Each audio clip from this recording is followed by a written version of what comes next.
Hello students, welcome back to Software Architecture and Design course. We are at week 12 and this is the first part of the course, weekly course. अच्छा जी, आगे move करने से पहले हम लोग let's have a recap कि हमने last lecture में क्या चीज़ अचीव की थी। हम लोगों ने लास्ट लेक्चर में सीक्वेंस डायग्राम उसको देखा था और basically diagrammatical point of view से ये आज हमारा आखिरी लेक्चर है।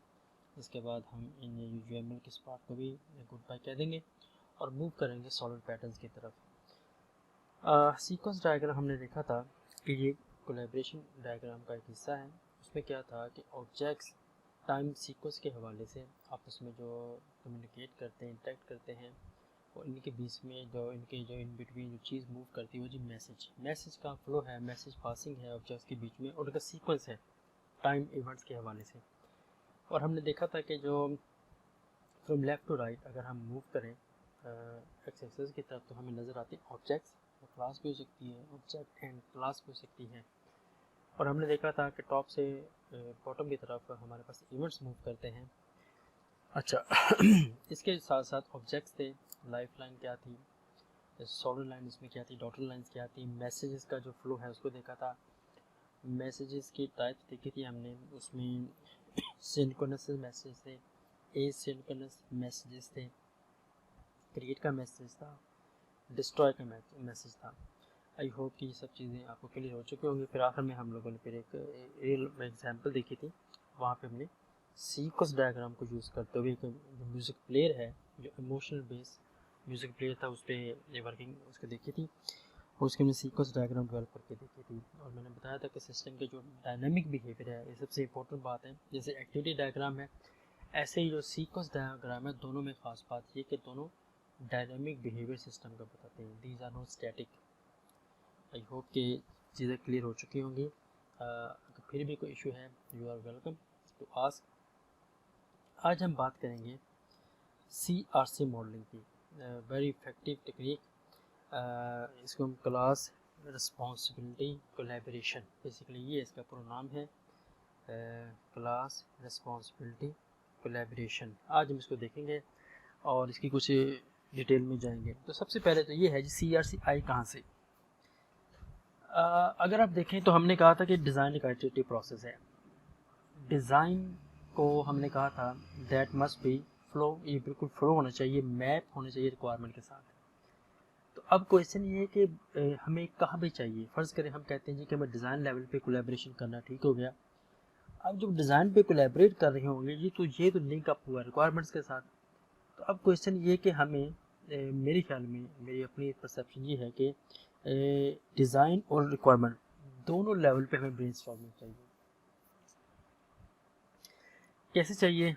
देखें, हमारे पास जो कोई प्रॉब्लम आ गई सॉल्व होने के लिए, क्वेश्चन ये है कि इस ऑर्गेनाइजेशन को ये सॉफ्टवेयर क्यों चाहिए, ये जो प्रॉब्लम है इस क्यों चाहिए, वैसे क्या चीज़ अचीव करना चाहते हैं, क्या कॉस्ट इफेक्टिव तरीका हो सकता है, कौन सी नॉन फंक्शनल रिक्वायरमेंट्स जो है क्रिटिकल है, कौन सी ऐसी फंक्शनल जो है प्रायोरिटाइजेशन लेवल पे है। तो इसी किस्म के बहुत से क्वेश्चन हैं जो हम आपस में कम्युनिकेट कर सकते हैं। जब हम ब्रेनस्टॉर्मिंग कहते हैं तो इसका मतलब है कि कुछ लोग इकट्ठे माइंडसेट के, इकट्ठे डोमेन के बैठे हुए हैं और वो आपस में डिस्कस कर रहे हैं किसी प्रॉब्लम के बारे में और दूसरे को सोल्यूशन या सजेशन दे रहे हैं जिसके थ्रू हम एक बेटर सोल्यूशन की तरफ जाएंगे। तो CRC भी हमें ब्रेनस्टॉर्मिंग के तौर पर काम आती है। लिहाजा हम इसको कह सकते हैं कि जो CRC है ये ब्रेनस्टॉर्मिंग टूल है। यूज़ कहाँ पे किया जा सकता है? ऑब्जेक्ट ओरिएंटेड जो सॉफ्टवेयर इंजीनियरिंग है उसमें जो डिज़ाइन का फेस है उस लेवल पे। अभी मैंने आपने कहा जी, अब आप सोच रहे होंगे जी मैंने डिज़ाइन कह दिया है, थोड़ी देर पहले मैंने रिक्वायरमेंट भी कहा था। तो इसको भी मैं इसी लेक्चर में प्रूव करने की कोशिश करूँगा या कम से कम अपने पॉइंट को क्लियर करने की कोशिश करूँगा कि ये रिक्वायरमेंट क्यों यहाँ पे आ रही है। अच्छा, प्रपोजिंग पॉइंट ऑफ व्यू से ये जो दो साहब आपको नज़र आ रहे हैं, वार्किंगम है और कैंट बैक है, ये दो साहब हैं जी जो इनके पीछे हैं। अच्छा, अब ये दो जो साहब आपको नज़र आ रहे हैं, आई होप कि अगर आपने सॉफ्टवेयर इंजीनियरिंग को डिटेल में पढ़ा है तो इन दोनों को बड़ी डिटेल से आप जानते होंगे। मेरा नहीं ख्याल कि इसमें आपको डिटेल में बताने की ज़रूरत है। थोड़ा सा मैं आपको हिंट दे देता हूँ। एक्सट्रीम प्रोग्रामिंग के हवाले से इनका बहुत बड़ा नाम है। बेसिकली एजाइल के पर्सपेक्टिव से भी इनका बहुत बड़ा नाम है। जो 17 पीपल है सिग्नेचर अथॉरिटी एजाइल के लिए, उनमें भी ये लोग इंक्लूडेड हैं। तो इसके साथ साथ जो कैंट बैक है, इनके तो एक्सट्रीम प्रोग्रामिंग में बहुत ज़्यादा काम है। आई होप कि आप इनको बड़ी डिटेल से समझ तक नहीं जानते, तो आई रिक्वेस्ट यू, मैं सजेस्ट यू प्लीज़ आप लोग विकीपीडिया पे एक एक पैराग्राफ इनके बारे में ज़रूर पढ़िएगा, फिर आपको आइडिया होगा ये लोग क्या हैं। इन्होंने ये आइडिया प्रपोज किया था वाटर कैंट ने, और अगेन ये लोग क्या करते थे, ये इन्होंने CRC मॉडलिंग को एज अ टीचिंग टूल लिया।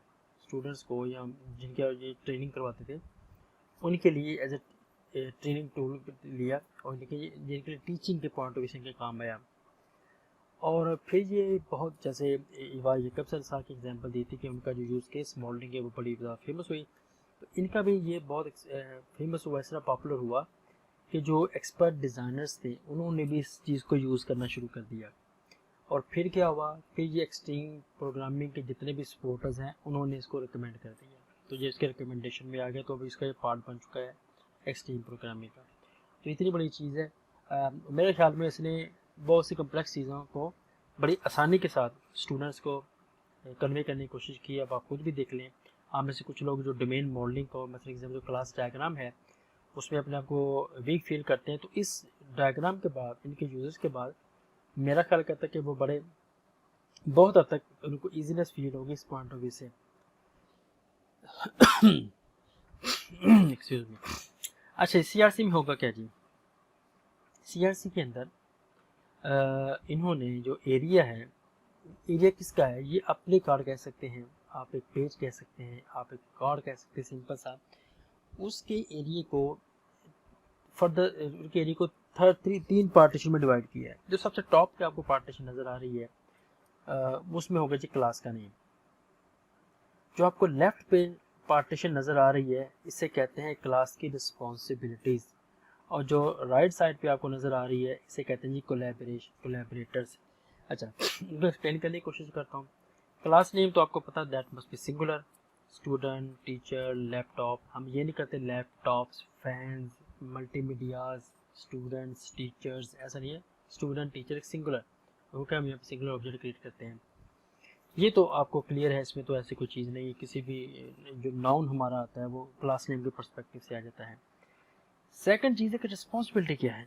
देखिए, अभी तक हम लोगों ने बात की जो प्राइवेट डेटा है क्लास का, ये प्रोटेक्टेड डेटा है। हम कहते हैं कि ये हमारे पास डेटा मेंबर्स हैं, हमारे पास एट्रीब्यूट्स हैं, हम इनको इन किसी के नाम देते हैं। बेसिकली अगर हम इसको एक डिफरेंट एंगल से देखें, वो एंगल ये है, क्लास क्या जानती है अपने बारे में, या क्लास क्या कर सकती है। एक स्टूडेंट की क्लास है, वो क्या कर सकती है। एक स्टूडेंट की क्लास को अपनी इंफॉर्मेशन के बारे में क्या पता है। अगर हम इसी चीज़ को डिफरेंट एंगल से देखें तो उस चीज़ को हम रिस्पॉन्सिबिलिटी कह देते हैं। एक क्लास की रिस्पॉन्सिबिलिटी क्या है, एक क्लास खुद के बारे में क्या जानती है, एक क्लास को खुद की इन्फॉर्मेशन क्या है, ये सब की सब चीज़ें हम इसे कहते हैं रिस्पॉन्सिबिलिटी। लिहाजा अब यहाँ पे हम डेटा मेंबर्स, एट्रीब्यूट्स, फील्ड्स, इनकी बात नहीं करेंगे। यहाँ पे बात करेंगे एक क्लास की खुद की रिस्पॉन्सिबिलिटी है, और वो रिस्पॉन्सिबिलिटी क्या है जो क्लास ने खुद ने परफॉर्म करनी है। ठीक है, स्टूडेंट है, हम कहते हैं स्टूडेंट की जो है, जो क्लास है, वो कहते हैं कि मैं रिस्पॉन्सिबल हूँ एक स्टूडेंट के रजिस्ट्रेशन की इंफॉर्मेशन के बारे में, या मुझे एक स्टूडेंट की पता है कि स्टूडेंट की जो इन्फॉर्मेशन क्या होती है, उसमें उसका रजिस्ट्रेशन नंबर है, उसका नेम है, उसका डिसिप्लिन है, उसका CGPA है, इस किस्म की चीज़ें हैं। तो ये उसकी रिस्पॉन्सिबिलिटी है स्टूडेंट क्लास की। तो ये अब हम इसको एक डिफरेंट एंगल से देखने की कोशिश कर रहे हैं। दूसरे नंबर से कोलैबोरेटर्स। अब कोलैबोरेटर्स इसमें क्या है, कोलैबोरेटर का मतलब ये है कि एक क्लास अपनी रिस्पॉन्सिबिलिटी फुलफिल करना चाहती है, लेकिन ये उसका पूरी का पूरा या इसका कुछ पार्ट वो ऐसा है जो डिपेंडेंट करती है किसी दूसरी क्लास पे इस रिस्पॉन्सिबिलिटी को फुलफिल करने के लिए। तो वो फिर यूज़ करती है दूसरी क्लासेस को कि भाई आपकी मुझे ज़रूरत है इस चीज़ को कंप्लीट करने के लिए, इस चीज़ को फुलफिल करने के लिए। तो उन क्लासेस को हम कह देते हैं कोलैबोरेटर्स। ठीक है जी, यानी कि वो तमाम क्लासेस जिनके साथ कोलैबोरेशन होगा इस क्लास का। तो ये तीन पार्ट्स आपको नज़र आएंगे यहाँ पे। ये बिल्कुल UML क्लास डायग्राम की तरह नहीं है, वहाँ से टॉप के ऊपर क्लास नेम है, मिडिल में एट्रीब्यूट्स है, बॉटम पे आपको नज़र आते हैं मेथड्स। आप यहाँ पे देख सकते हैं ऐसे यहाँ पे कुछ नहीं है, आपको टॉप पे क्लास नेम ही है, ये सही है। लेकिन लेफ्ट और राइट ये दो चीज़ें आपको यहाँ पे नजर आएगी। लेफ्ट पे रिस्पॉन्सिबिलिटी क्लास की, राइट पे उसके कोलैबोरेटर्स हैं। अच्छा, जैसे अभी मैंने बात की है कि रिस्पॉन्सिबिलिटी क्या है। रिस्पॉन्सिबिलिटी यही है कोई भी चीज़ जो क्लास खुद जानती है या क्लास कर सकती है। जैसे मैंने आपको यहाँ पे अभी एग्जांपल दी स्टूडेंट की, कि स्टूडेंट की क्लास को अपने बारे में क्या इंफॉर्मेशन है या वो क्या कर सकती है। इसी तरह लैपटॉप की क्लास है, उसको अपने बारे में इंफॉर्मेशन है, अपने बारे में क्या कर सकती है। अच्छा, लेकिन कई बार आपको ऐसा भी नज़र आएगा, जैसे मैंने अभी लास्ट क्लास में वो कहा था कि जब हमें अपनी इंफॉर्मेशन को फुलफ़िल करना है, अपनी किसी रिस्पॉन्सिबिलिटी को फुलफ़िल करना है, हम कुछ काम करना चाह रहे हैं, तो उसके लिए फिर हमें ज़रूरत पड़ती है कि दूसरी क्लासेस की, तो उनको हम कोलैबोरेटर्स कहते हैं। अभी एक पूरा मॉडल देखेंगे, वहाँ से आपको चीज़ें क्लियर फर्दर हो जाएंगी। अच्छा, अब आते हैं बात कि CRC मॉडल क्या है। CRC समझ आ गया। CRC मॉडल क्या है?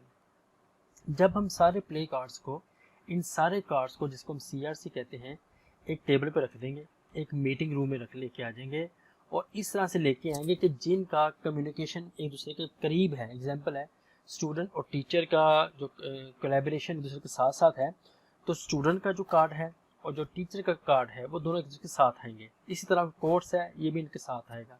जब इस तरह से हम इनको रिप्रेजेंट कर देते हैं किसी एप्लीकेशन का, और बेसिकली इसका मकसद क्या होता है, हम चाहते हैं जो एप्लीकेशन है, जो प्रॉब्लम डोमेन है, उसको जब हम कार्ड्स की फॉर्म में represent, collection of CRC card में जब रिप्रेजेंट कर देते हैं, उसे कहते हैं CRC मॉडल। जो मैंने आपको बताया कि टेबल्स, मीटिंग रूम, ये उसका तरीका है, तरीका को भी हम आगे देखने की कोशिश करेंगे। अच्छा, अभी यहाँ पे आप देखें कि आपको CRC मॉडल का जो बहुत ज़्यादा कॉमन यूज नज़र आएगा वो ये है, रिक्वायरमेंट्स को गैदर करने में और डिफाइन करने में यूज़र रिक्वायरमेंट्स। अब आप यहाँ से आप देख सकते हैं कि जितनी भी ऑब्जेक्ट ओरिएंटेशन एप्लीकेशन है, उसमें जब हम रिक्वायरमेंट इंजीनियरिंग के प्रोसेस में से गुजरते हैं कि रिक्वायरमेंट्स कैसे गैदर की जाएंगी स्पेसिफिक टू यूज़र रिक्वायरमेंट्स। अब लास्ट लेक्चर से याद करें कि यूज़र रिक्वायरमेंट्स और सिस्टम रिक्वायरमेंट्स, इन दोनों में क्या डिफरेंस है। तो अब यहाँ पे हम बात कर रहे हैं यूज़र रिक्वायरमेंट्स की। तो उनको, उनके लिए बहुत सा कॉमन तरीका है रिक्वायरमेंट गैदरिंग करने का, वो CRC मॉडल है। तो CRC मॉडल अगेन मैंने अब आपसे यही कहा था कि मेरे ख्याल में जो CRC मॉडलिंग है, ये ब्रेनस्टॉर्मिंग तो करती है, ना सिर्फ डिज़ाइन लेवल पे बल्कि रिक्वायरमेंट लेवल पे भी। अब आप यहाँ से देख सकते हैं कि मैंने अपनी बात को प्रूव करने की कोशिश की है कि गैदरिंग के तौर पर जब यूज़र की रिक्वायरमेंट, डेफिनेटली जब यूज़र इन्वॉल्व होगा तो वहाँ पे ब्रेनस्टॉर्मिंग होगी, सब के सब यूज़र में प्रायोरिटाइजेशन हुई है या बाकी सब चीज़ें हुई हैं। तो इस तरह से सब स्टूडेंट अपने जो कस्टमर्स हैं उनसे इंटरेक्ट करके चीज़ें समझ आएंगी कि क्या होना चाहिए, कौन सिस्टम क्या परफॉर्म करेगा, आगे से कहाँ से इनिशिएट होगा, ट्रिगर कहाँ से इवेंट ट्रिगर होगा, कैसे कैसे मूव करेगा, सब की सब चीज़ें। ठीक है, और जैसे मैं अभी आपको सामने जिक्र किया था कि जितनी भी आपको नज़र आती हैं ये एक दूसरे के पास होती है, और पास होने का क्राइटेरिया क्या है कि जिनका रिलेशनशिप ज़्यादा स्ट्रॉन्ग है या जिनका कोलैबोरेशन एक दूसरे के करीब है, उन्हीं कार्ड्स को पास रखा जाएगा। वैसे तो वो वार्डली स्प्रेड हो सकती हैं या स्प्रेड होती हैं। तो ये हमारा एक तरीका है इसी पॉइंट ऑफ व्यू से। अच्छा, उसके बाद हम इसमें कुछ स्टेप्स देखते हैं। मैं स्टेप्स को कोशिश करूँगा यहीं पे एक्सप्लेन करने की, आगे स्लाइड्स में बस यही चीज़ है। तो रूल ऑफ थंब क्या है जी, सबसे पहले आइडेंटिफाई करें क्लासेस। अच्छा, अब आप ये जो मैंने आपको 3 स्टेप्स बताए हैं ये आइटरेटिव हैं। इसका मतलब क्या है कि जितनी रिक्वायरमेंट्स आप समझ चुके हैं उनके ऊपर उसकी क्लासेस फाइंड कर लें, रिस्पॉन्सिबिलिटीज़ फाइंड कर लें, कोलैबोरेशन डिफाइन कर लें, और जैसे ही आपको सिस्टम की फर्दर अंडरस्टैंडिंग होती है तो आप इस प्रोसेस को रीआइट्रेट करें। तो इस तरह से आइट्रेशन के साथ आप इस CRC मॉडलिंग क्रिएट होती है। और मैं आपको मल्टीपल टाइम बार बार भी कह चुका हूँ, फिर कहता हूँ कि डिज़ाइन एक आइट्रेटिव प्रोसेस है। ये पॉसिबल नहीं है या रेयर चांस है कि आप पहली ही बार आएँ और पहली ही बार आप एक डिज़ाइन करें वो बिल्कुल यूनिक हो, एक बेहतरीन हो, उसमें डिफेक्ट्स एरर के चांसेस मिनिमम हो।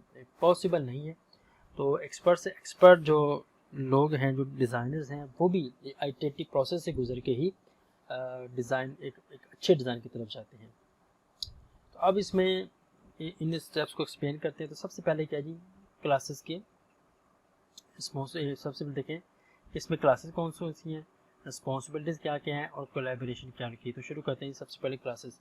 अच्छा, जब क्लासेस की बात करते हैं तो हम अब खुद से क्वेश्चन पूछेंगे, वो ये है कि इज़ देयर कस्टमर, तो कस्टमर है।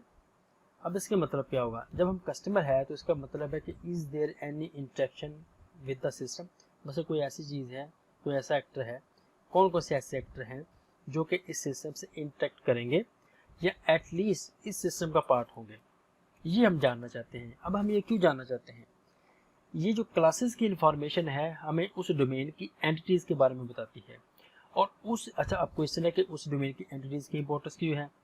वो डोमेन की एंटिटीज़ इसलिए इम्पोर्टेंट है कि उस डोमेन के जो बिजनेस एक्सपर्ट्स हैं वो उनको फोकस में होते हैं उनके, क्योंकि एग्जांपल है किसी बैंक में मैनेजर क्या है, ऑपरेशनल मैनेजर क्या है, तो जो बिजनेस मैनेजर के लोग हैं, जो कि बिजनेस डोमेन के लोग हैं, उनको बैंकिंग सेक्टर के, उन्हें पता है लोगों की इंपॉर्टेंस का, उनकी वर्किंग का, वो सिस्टम से क्या चीज़ परफॉर्म करना चाहेंगे और क्या चीज़ डिमांड करना चाहेंगे।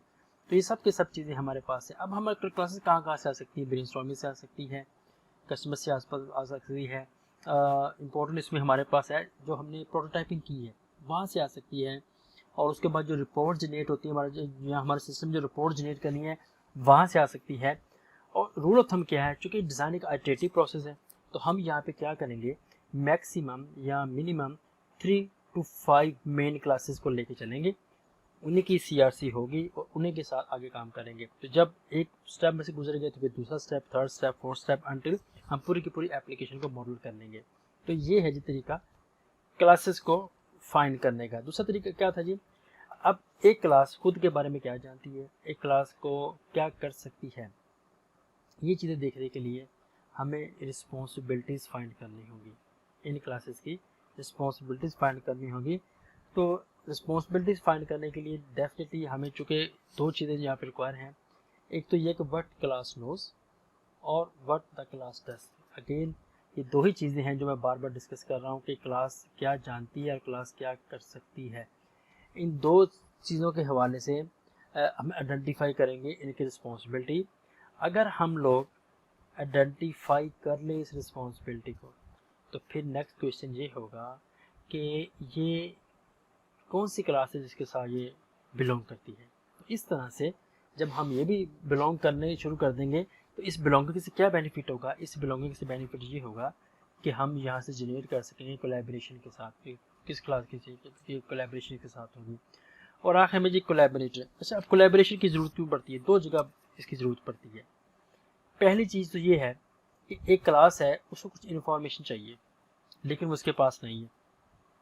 दूसरी है कि एक क्लास है, वो कोई इन्फॉर्मेशन को अपडेट करना चाहती है, मॉडिफाई करना चाहती है, लेकिन वो इन्फॉर्मेशन उसके पास है नहीं, अब वो उसको मॉडिफाई भी करना चाहती है। एग्जाम्पल है, एक क्लास है जिस स्टूडेंट की, वो स्टूडेंट को किसी कोर्स में एनरोल करना चाहते हैं जी।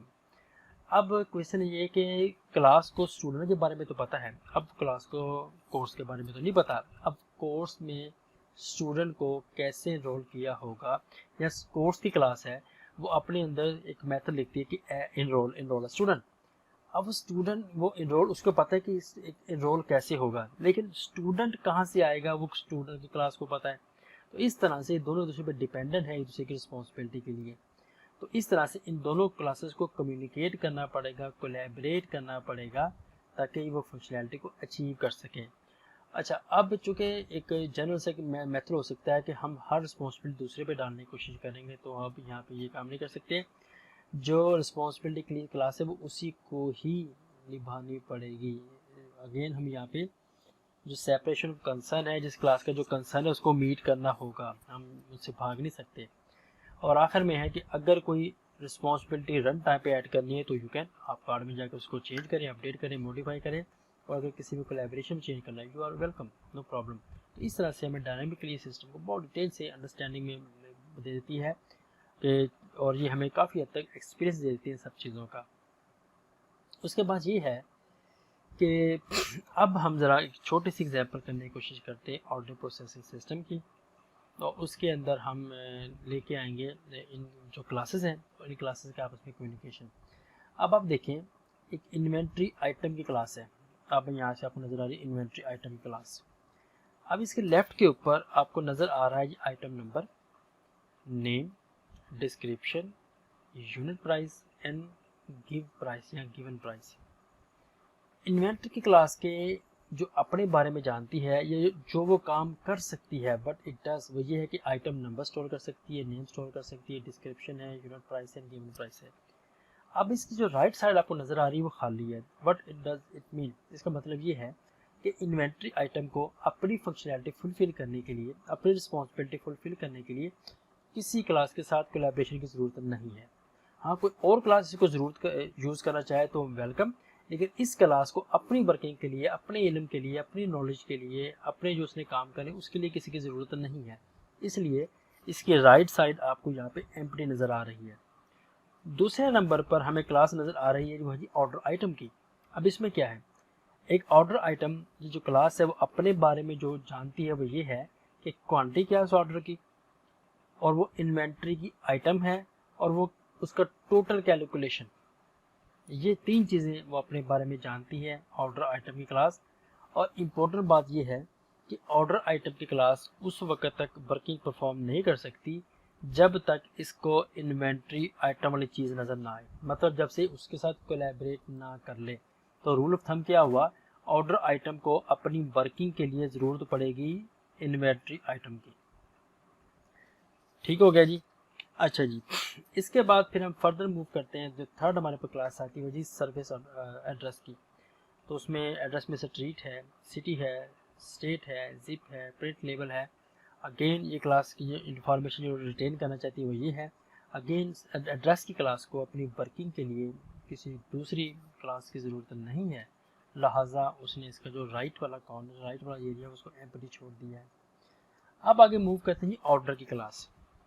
अब जो ऑर्डर की क्लास है, जो अपने बारे में जो कुछ जानती है वो ये है कि ऑर्डर का नंबर क्या है। ऑर्डर नंबर ऑफ कोर्स एक प्राइमरी की जनरेट होगी इस पॉइंट ऑफ व्यू से, किस डेट को वो ऑर्डर दिया गया था, शिप की डेट क्या थी, और कौन से आइटम्स थे जो इस ऑर्डर का पार्ट थे, और उसको हमने कैलकुलेट भी करना है टोटल ऑर्डर्स, और यहीं से इनवॉइस प्रिंट होगी या इनवॉइस कैंसिल होगी।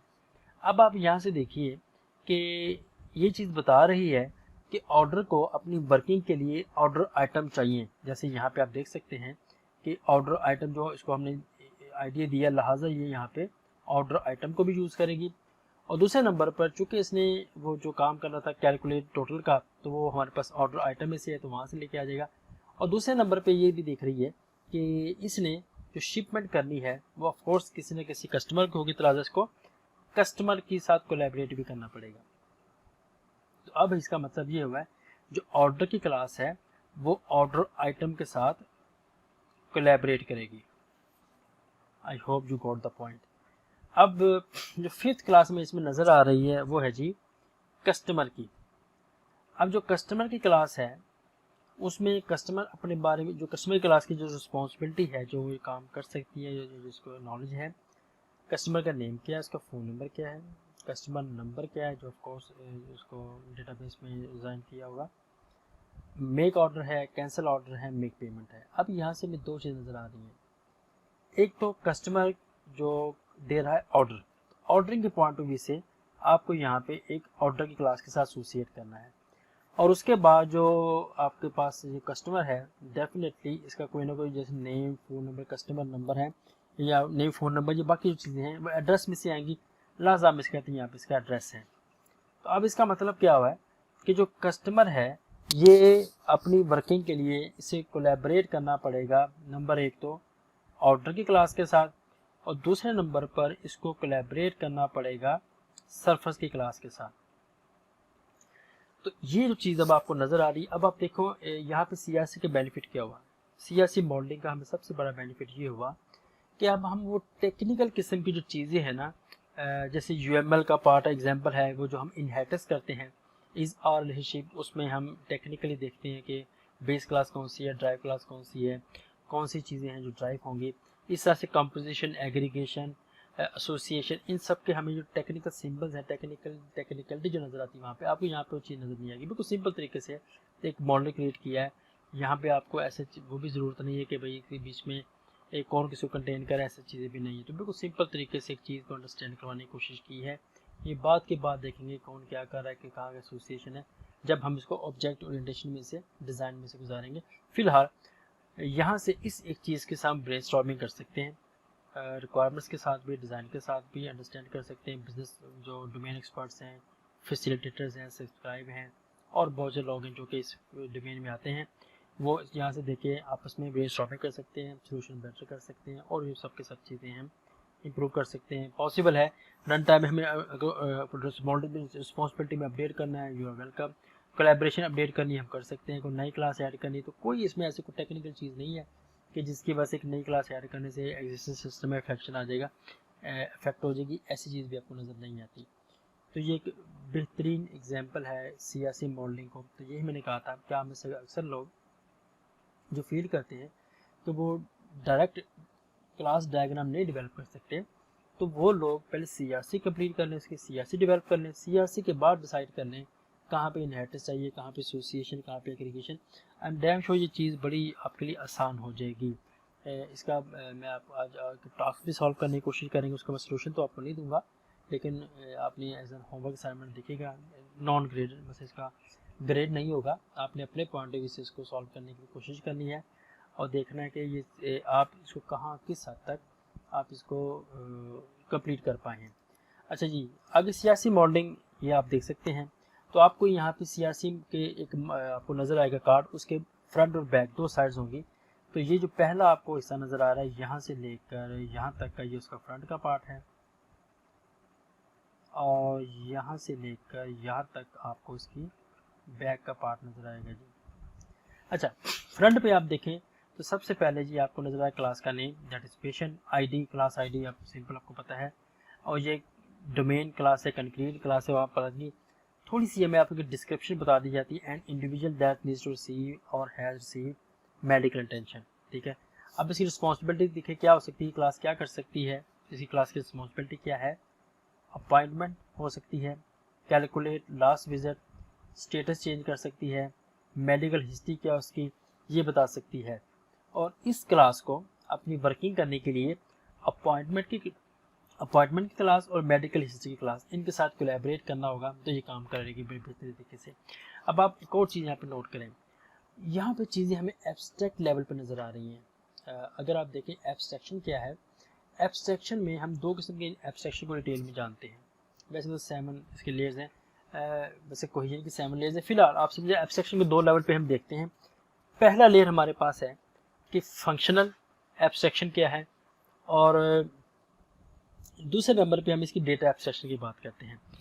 डेटा एब्स्ट्रैक्शन में हम सिर्फ ये जानते हैं कि एक क्लास में क्या क्या डेटा, मतलब डेटा की रिप्रेजेंटेशन दुनिया से छुपी होती है। हम टॉप लेवल पे सिर्फ ये जानते हैं जी स्टूडेंट क्लास है, एग्जाम्पल यहाँ पे देखें पेशेंट की क्लास है।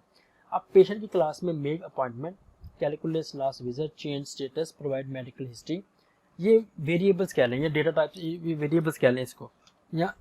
अच्छा, अब आप इसमें एब्स्ट्रैक्शन क्या है, अब हमने इसको कैसे रिप्रेजेंट करना है, हमने इसकी डेटा की रिप्रेजेंटेशन कैसे की है, इसकी डेटा टाइप क्या है, क्या ये प्राइमरी डेटा टाइप्स हैं, स्ट्रिंग, फ्लोट, कैरेक्टर, बुलियन, ये क्या है, इंटीजर हैं या कोई एग्रीगेटेड ऑब्जेक्ट्स हैं, यहाँ पे नहीं बताया हुआ। यहाँ पे बताया कि सर ये इन्फॉर्मेशन होगी, इन्फॉर्मेशन टाइप क्या होगी हमें नहीं पता, बाद में देखते हैं। दूसरे नंबर पे आप यहाँ पे देखें, हमारे पास आ जाती है जी के जो फंक्शनल एब्स्ट्रैक्शन, उसमें क्या होगा कि हम कहते हैं जी स्टैक है, स्टैक के ऊपर एक आपके हम कहते हैं स्टैक है, उसमें क्या होगा जो पॉप का मेथड है, पुश का मेथड है, पुश में क्या होगा हम आपको इंटीजर टाइप का डेटा पास करेंगे, वो उसमें पुश हो जाएगा, हम सिर्फ सिग्नेचर लिख देंगे, बाकी उसकी बॉडी को एम्प्टी छोड़ देंगे।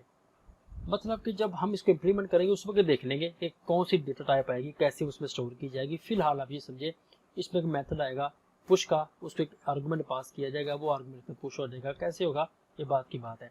तो दैट इज एब्स्ट्रैक्शन।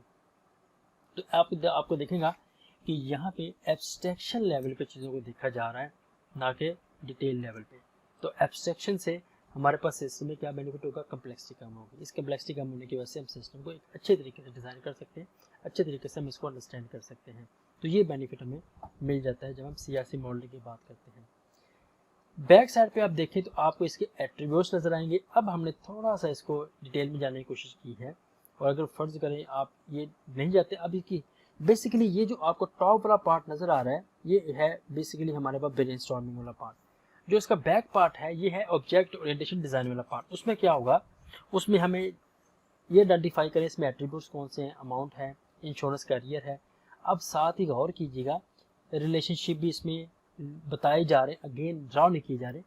हम कह रहे हैं कि ये एक जनरलाइजेशन की एग्जांपल है और ये पर्सन से ड्राइव होगा, मतलब जो पेशेंट है पर्सन से ड्राइव होगा और ये एग्रीगेट करेगा मेडिकल हिस्ट्री की क्लास को और अपॉइंटमेंट के साथ ये एसोसिएट होगा। ठीक है जी, तो ये देख लें। साथ ही दूसरी इंफॉर्मेशन है ऑब्जेक्ट डबल डिज़ाइन के लिए, तो ये भी हमें यहाँ पे बेनिफिट मिले। तो ये है जी, that's the power of CRC modelling. I hope आप चीज़ें अंडरस्टैंड कर गए होंगे। अच्छा जी, अब क्वेश्चन ये है एक CRC मॉडलिंग को कैसे क्रिएट किया जाए। तो स्टेप नंबर 1 में क्या है कि हमें यहाँ पे एक मॉडलिंग टीम चाहिए होती है। उस मॉडलिंग टीम में फैसिलिटेटर होगा, बाकी लोग होंगे, लेकिन 2 लोगों को मैं आपको जिक्र जरूर करूँगा। उसमें जो पहले साहबा हैं या लोग हैं, एक नहीं 1000 लोग भी हो सकते हैं, वो हैं डोमेन एक्सपर्ट्स। कौन से डोमेन एक्सपर्ट्स हैं? जो उस बिजनेस के domain experts, business domain experts होंगे जो एंटिटीज़ को जानना चाहेंगे, क्लासेस को जानना चाहेंगे और बताएंगे हाँ इस बिजनेस में ये एंटिटीज़ होते हैं, ये लोग होते हैं और वो ये फंक्शनलिटी परफॉर्म कर सकते हैं। लिहाजा उनका एक्सपर्ट नॉलेज हमें चाहिए होगा, लिहाजा वो इसका हिस्सा लाजमी होंगे। दूसरे नंबर पे आपको यहाँ पर लोग नजर आएंगे, उसे कहेंगे फैसिलिटेटर। फैसिलिटेटर क्या करेंगे? फैसिलिटेटर हमें 10 से 15 मिनट में CRC मॉडलिंग एक्सप्लेन करेंगे, उस प्रॉब्लम को एक्सप्लेन करेंगे जिसकी प्रॉब्लम को हम सॉल्व करने जा रहे हैं या जिस पे हम ब्रेनस्टॉर्मिंग करने जा रहे हैं। और थर्ड नंबर पे हम क्या करेंगे, तो सेकंड नंबर पे हम क्या करेंगे, हम ऑर्गेनाइज करेंगे मॉडलिंग के रूम को। एक ऐसा रूम चाहिए जहाँ पे हमें प्रॉब्लम ना आए, हर्डल्स ना आए। मीटिंग रूम एक अच्छी ऑप्शन इसमें हो सकती है, जहाँ पे एक बड़ा टेबल भी होना चाहिए, क्योंकि उस टेबल के ऊपर हमें इस पूरे कार्ड्स को स्प्रेड करना है और इनका आपस में कम्युनिकेशन करवानी है। कम्युनिकेशन किस सेंस में करवानी है कि किस कार्ड के पास कौन सा कार्ड आना चाहिए, ये भी हमें चाहिए। थर्ड नंबर पर फिर हम ब्रेनस्टॉर्मिंग करेंगे। अब इस ब्रेनस्टॉर्मिंग से हम क्या करेंगे कि डोमेन एक्सपर्ट्स, जो बिजनेस एक्सपर्ट हैं, फैसिलिटेटर हैं, वो आपस में सोचेंगे कि ये ही इसके साथ कोलैबोरेट क्यों करना चाहिए, ये कैसे इफेक्टिव हो सकती है, कैसे इंप्रूव हो सकता है, कैसे इसकी फंक्शनल रिक्वायरमेंट्स हैं, कौन नॉन फंक्शनल है, कैसी चीज़ मतलब जो कैसे कॉस्ट इफेक्टिव हो सकता है, कैसे इसकी परफॉर्मेंस इंप्रूव हो सकती है, कैसे कोलैबोरेशन इंप्रूव हो सकता है, क्या कोलैबोरेशन चाहिए। इस किस्म के बेताशा चीज़ें हैं जो ब्रेनस्टॉर्मिंग में डिस्कस की जा सकती हैं। और उसके बाद क्या है जी, CRC मॉडलिंग की टेक्निक है जो हम यहाँ पे एक्सप्लेन करते हैं, उसमें डायग्राम में भी आपको दिखाता हूँ। और उसके बाद फिर ये जो हमने पहले 4 स्टेप्स किए थे, हम इसको आइटरेट में से गुजारते हैं। जब ये पूरा सिस्टम डेवलप होता है, बेसिकली हम इसे कहते हैं कि परफॉर्म करें यूज़ केस सिनेरियो टेस्टिंग। अब ये क्या है, यहाँ पे आपको जो यूज़ केस है वो एज अ रिस्पॉन्सिबिलिटी नज़र आता है। कैसे नज़र आता है इसको भी देख लेते हैं आपके सामने। तो ये अब आप देख सकते हैं कि इस तरह से हमने टेबल के ऊपर ये कार्ड्स लिए। अगेन यहाँ पे हम ये नहीं करेंगे कि एक लेंगे कार्ड लेंगे, उसको काटेंगे, उसको उस पर टाइप करेंगे, ऐसा कुछ भी फॉर्मल नहीं है। बिल्कुल इनफॉर्मल तरीके से आप देखें यहाँ पे कार्ड काटे हुए हैं, उन कार्ड्स के ऊपर हैंड हाथ से लिखा हुआ है, उनकी कौन सी डेटा टाइप होगी, कुछ भी ऐसी चीज़ें मेंशन नहीं है। बस क्या करने की कोशिश की है कि जो कार्ड जिसके पास होना चाहिए थे वो वहाँ पे अवेलेबल है कि नहीं है, ये चीज़ यहाँ पे मेक श्योर की एग्जांपल है। जो फूड का जो कोलैबोरेशन थी, जो फूड की क्लास है, ये कोलैबोरेट हो रही थी, यहाँ पे लाजा इन दोनों को दूसरे के पास रख दिया गया है। ठीक है, इसी तरह से जो विलेजर की क्लास है और जो तो आप देखिए उसके पास आ चुकी है, इसको क्लॉक के साथ काम करने की क्लास काम आ चुकी है। तो इस तरह से चीज़ों को हम मैनेज करते हैं। I hope I am damn sure एक वंडरफुल आइडिया है, इसको अप्लाई करके देखिएगा, आपको फिर फील होगा कि किस बेहतरीन तरीके से कैंट बैक ने और दूसरे साहब ने इसका हमें काम दिया है इस चीज़ का। ओके जी, अब क्वेश्चन है कि मैंने अभी एक चीज़ आपसे कहा था, आगे जाके देखते हैं डायग्रामेटिक फॉर्म में कि CRC मॉडलिंग कैसे फिट इन करती है। तो सबसे पहले यूज़ केस मॉडल होगा, उसके पास हमारे पास यूज़र इंटरफेस की डिज़ाइनिंग होगी जिसको प्रोटोटाइप कहते हैं। इन दोनों से हम मूव करेंगे CRC मॉडल की तरफ। CRC मॉडल की जो रिस्पॉन्सिबिलिटीज़ हैं, वो रिस्पॉन्सिबिलिटीज़ कहाँ से आएंगी, वो यूज़ केस मॉडलिंग से आएंगी कि कौन क्या कर सकता है, क्यों। दोबारा याद करें, इस यहाँ पे जो ब्रेनस्टॉर्मिंग की जाती है, requirement gathering, number 2 user requirements. तो यूज़र रिक्वायरमेंट्स हमारे पास जो आती है वो यूज़ केस डायग्राम से हमारे पास पहुँचती है, यूज़ केस मॉडलिंग से, और यहाँ से फिर हमारे पास आती है क्लास डायग्राम। तो क्लास मॉडल डायरेक्ट क्रिएशन करने के बजाय हम CRC के थ्रू क्रिएट करते हैं, तो एक वंडरफुल तरीका है ये चीज़ अचीव करने का। और अब कुछ चीज़ इसकी सही बुराई कर लेते हैं। जो हमारे पास जो CRC मॉडलिंग है, नंबर एक तो ये कि इसमें एक्सपर्ट्स इन्वॉल्व हो जाते हैं, उनका नॉलेज आ जाता है, पार्टिसिपेशन लोगों की काफ़ी बढ़ जाती है। कम्युनिकेशन में एग्जांपल है कि हम चाहे स्काइप पे बाकी जगह बैठे हैं आपस में डिस्कस करें, तो ब्रेनस्टॉर्मिंग की वजह से, एक दूसरे के डिस्कशन की वजह से जो कम्युनिकेशन बैरियर वो ख़त्म हो जाता है। अगेन यहाँ पे एब्स्ट्रैक्ट लेवल पे कुछ चीज़ों को देखा जाए तो यहाँ पे हमें कोई ऐसी कुछ कॉम्प्लेक्स नज़र नहीं आ रही, एक सिंपल स्ट्रेट फॉरवर्ड मेथड है और नॉन अगेन इनएक्सपेंसिव है। एक कार्ड लेना, उसके ऊपर लिखना कोई एक्सपेंसिव अमाउंट नहीं है, कोई ट्रेनिंग इसमें नहीं चाहिए, कोई टेक्निकल चीज़ में नहीं चाहिए। Technical with respect to technology कह रहा हूँ, वैसे टेक्निकल माइंड तो उसमें डेफिनेटली चाहिए होगा। प्रोटोटाइपिंग एक वंडरफुल टूल है, हैंडल प्रोटोटाइपिंग हमें मिल जाता है। और सबसे इम्पोर्टेंट बात क्या है कि CRC मॉडलिंग लीड करती है आपको सीधी क्लास डायग्राम में, तो एक वंडरफुल आइडिया जिसके थ्रू हम काम करते हैं। अच्छा, अब क्वेश्चन ये है कि इसके कुछ प्रॉब्लमेटिक भी कॉन्स भी हैं। तो सबसे पहले ये है कि कुछ डेवलपर्स प्रॉब्लमेटिक हो जाते हैं इसको अंडरस्टैंड करने में। उसके अलावा it's hard to get user together, इतने लोगों को एक जगह इकट्ठा करना उनके एक्सपर्ट नॉलेज के लिए, ये प्रॉब्लम है। और लिमिटेशन इसमें नज़र आ जाती हैं हमें जब कार्ड ज़्यादा इसमें हो जाते हैं, तो चूँकि उसमें टेक्निक ऐसी कोई वेबसाइट लेवल पर चीज़ों को देखा जाता है। एनीहो, इन सब चीज़ों के बावजूद मैं ये फील करता हूँ, मेरे अपने ख्याल में एक वंडरफुल आइडिया है, मस्ट बी एप्लीकेबल। ये हमने एक काम किया था जब हम लोगों ने ऑब्जेक्ट ओरिएंटेशन को देखा था, ये वही है, 100% कॉपी पेस्ट है, और यहाँ से फिर हमने इसका ये सोल्यूशन देखा था। मैं ये चाहता हूँ कि आप लोग सब मिलकर आपस में डिस्कशन के साथ एक प्रॉब्लम की तरफ आए। प्रॉब्लम ये है कि इसको, इसी क्लास डायग्राम को हमने रिवर्स इंजीनियरिंग करनी है, बैक ट्रेस करना है। रिवर्स इंजीनियरिंग का मतलब क्या है कि हमारे पास यूज केस डायग्राम थी, प्रोटोटाइपिंग थी, वहाँ से CRC मॉडलिंग की, CRC मॉडलिंग से हमने क्लास मॉडल किया। अब हमारे पास क्लास मॉडल है, अब हम बैक जाना चाहते हैं यहाँ से CRC मॉडलिंग की तरफ। तो ये है जी आपका task, do it. I hope कि आप ये कर सकते हैं। इसको थोड़ा टाइम दीजिएगा, अंडरस्टैंड कीजिएगा। अगर आप ये कर सकते हैं तो इसका मतलब है आप CRC मॉडलिंग को कंप्लीट अंडरस्टैंड कर चुके हैं। That was our lecture on CRC modelling. Next lecture से फिर हम इन सब चीज़ों को खुदा हाफिज़ करके डायरेक्ट मूव कर देंगे पैटर्न्स की तरफ। डेफिनेटली डिज़ाइन पैटर्न्स तो हम शुरू नहीं करेंगे। शुरू में आजकल आर्किटेक्चर लेवल पे, डिज़ाइन लेवल पे बहुत बड़ी चीज़ देखने को मिल रही है, वजह सोलर पैटर्न्स। ये 5 पैटर्न्स हैं, फिर इनको देखेंगे। फिर हमारा जो टास्क है वो सीधा मूव कर जाएगा सॉफ्टवेयर डिज़ाइन पैटर्न्स की तरफ। तो यहाँ से ऑनवर्ड जो चीज़ आपकी बहुत ज़्यादा चाहिए, नंबर एक तो ऑब्जेक्ट ओरिएंटेशन अब आपके लिए एज अ पोइट्री होनी चाहिए, बिल्कुल क्लियर होनी चाहिए चीज़ें। दूसरे नंबर पर ऑब्जेक्ट ओरिएंटेड प्रोग्रामिंग की जो कॉन्सेप्ट्स मैंने कोड करके दिखाए थे वो आपके फिंगर टिप्स पे होनी चाहिए। ये दो चीज़ें अगर आपके पास होंगी तभी यहाँ से ऑनवर्ड हमारा साथ चल सकेगा, वरना आप लोग बड़ी जगह पे हार्डली फील करेंगे, प्रॉब्लम फील कर सकते हैं। तो प्लीज़ उन सब चीज़ों को दोबारा देखें, उन वीडियो लेक्चर को दोबारा देखें, उन्हें जो आपको चीज़ें करने को कही थी प्रैक्टिस करें। Practice makes man perfect. तो that is our today's lecture. अपना ख्याल रखिएगा। अंटिल नेक्स्ट लेक्चर, अल्लाह हाफिज़।